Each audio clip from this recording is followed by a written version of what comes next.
a worker in Oregon, you actually enjoy the most robust paid sick leave law in the United States. All Oregon workers, whether your employer has 1 employee or 5,000 employees, enjoy protected sick time in the state of Oregon. If your employer has 10 or more employees, you have not only protected sick time, but paid sick time.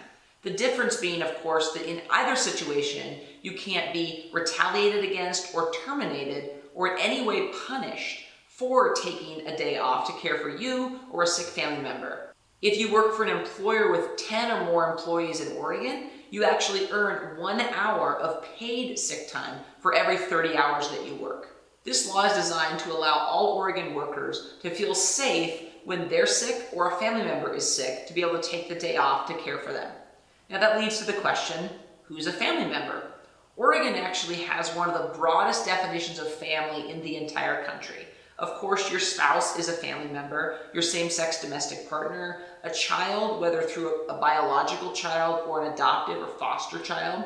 Oregon also includes grandparents in their definition of family. So if a grandparent or a grandchild is sick, somebody can take protected and oftentimes paid time off to care for that person. Also, in-laws, parents-in-law count as family members. And finally, someone with whom you have a parental type relationship. So, for example, if my niece lived with me, even though I'm not technically her mom, and niece is not a category that's covered as family in Oregon, but if I'm essentially caring for her as a parent, then that would be considered family under the paid sick time law. Another commonly asked question is, what counts as sick? Now, under Oregon's Family Leave Act, which you might be more familiar with, you have to be suffering, or a family member must be suffering, from a serious illness. For the paid sick time law, that level of seriousness is not required. So if you have a cold, if a child has an ear infection, or if you even just have a doctor's appointment, those are all covered. It also covers people who are fleeing or trying to relocate after experiencing domestic violence. Another commonly asked question is, what if I don't need an entire day off? I just need a few hours. The good news is, under the law, you can use your paid sick time in increments of 1 hour or more. So if you only need a couple of hours off, say for a doctor's appointment, you don't have to use an entire sick day. You can just use the 2 hours that you need for your doctor's appointment. What if you don't use all your hours in a year? For most workers who work full-time, you're going to earn 40 hours per year, but you may have an exceptionally healthy year, and you actually don't need all of your sick time hours. Maybe you don't use any of them.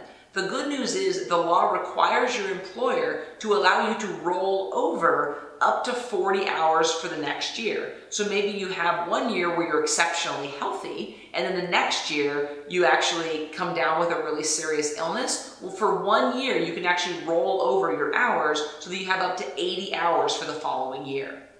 Now, the one catch here is that your employer is only required to let you use up to 40 hours in 1 year. So even if you rolled over your previous year and you have 80 hours in your bank, you may only be allowed to use 40 in that year. So you might ask, well, what's the point of having 80? Because these are earned sick time hours, so they have to be in your bank. For example, if you get sick in January, which is of course flu season, but you haven't worked enough yet to earn 40 hours for that year, it would be a good thing if you hadn't used all of your hours from the previous year, because you can just roll those over and you have access to those even in January when you haven't worked very much yet for that year.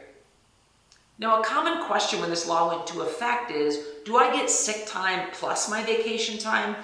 That answer is typically no. If your employer was already offering you, say, 2 weeks a year in vacation time, all that they're required to do is to make it clear to employees that that vacation time can also be used as sick time. So you don't typically get sick time on top of your vacation time unless, of course, your employer gives you more than the law is requiring. Now, a practical question, of course, is how do I call in sick?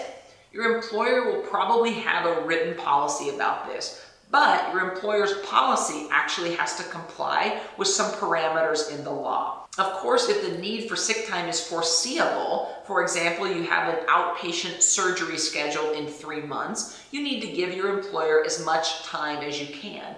If the leave, however, is unforeseeable, like your 3-year-old woke up at 4 o'clock in the morning throwing up, obviously you can only give them as much time as is reasonable. So for the unexpected situations, you need to give your employer as much notice as you possibly can. So if your 3-year-old wakes up at 4 o'clock in the morning throwing up, after you deal with that, maybe at 6 or 7 a.m., send your boss a quick email saying, my child is sick, I'm gonna need to take a sick day today. So the question is, was your leave foreseeable or unforeseeable? Because how you ask for that leave and when you need to ask for that leave is gonna change depending on the answer to that first question.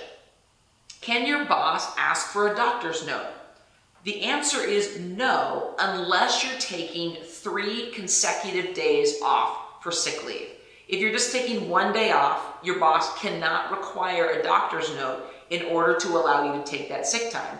If your kid is sick for 2 days in a row, can't ask for a doctor's note.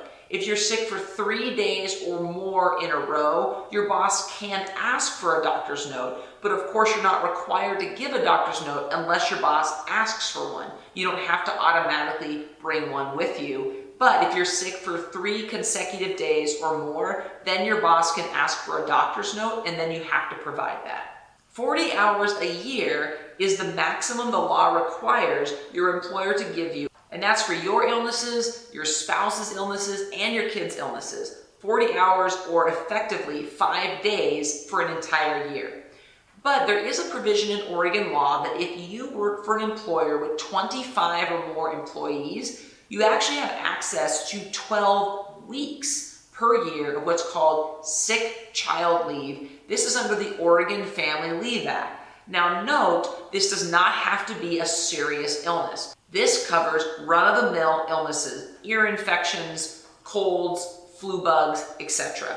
But it doesn't have to be paid. So that's the trick, is that you don't necessarily get paid for it, but it still is protected up to 12 weeks a year for sick child leave.